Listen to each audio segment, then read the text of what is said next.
Hello and welcome to another Albion Online Dev Talk.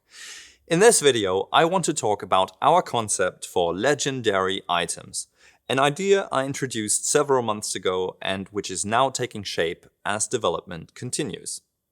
The goal for legendary items is to add something to Albion that up until now has been missing from a truly magical fantasy world.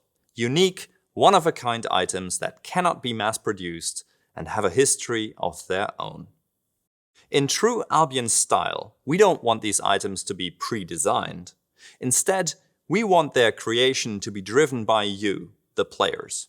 Our vision for these items is that they are very rare, so that each one truly feels like a significant addition to the world of Albion.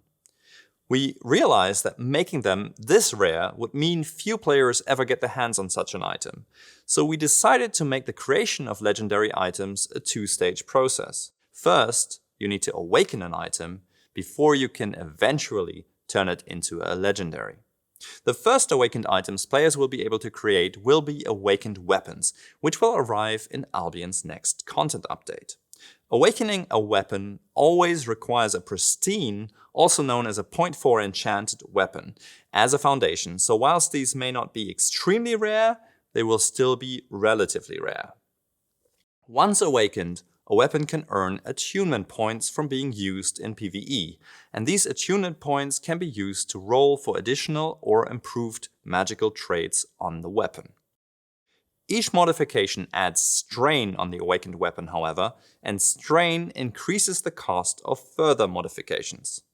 In this way, players are able to create weapons with a unique combination of traits, but the increasing strain makes it difficult to simply pick and choose their favorite traits, which encourages a greater variety of trait combinations.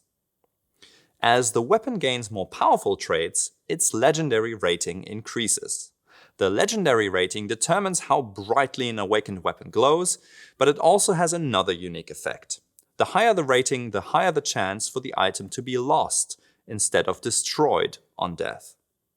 An item that is lost enters the black market drop pool and can return to the game at a later time as loot, with the original creator's name still attached to it.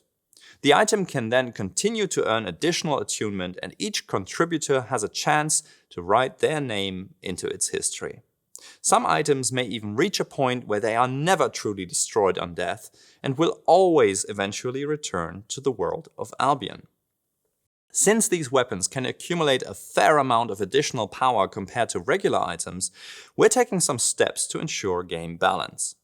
These weapons will not benefit from their powers in match-made non-full loot content, such as Arena and Crystal League, but we will allow them in most PvP content which carries a risk of loss, so you'll have a chance to loot them off your enemies. As mentioned in the introduction, awakened items are only the first step in the process of creating legendary items.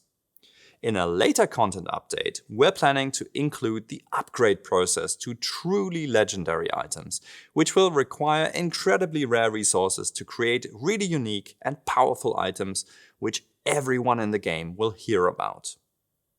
I hope you enjoyed this look at our plans for awakened and legendary items, and I'm looking forward to sharing more details of our long-term plans in the future. For now though, stay tuned for the announcement of our next content update coming soon.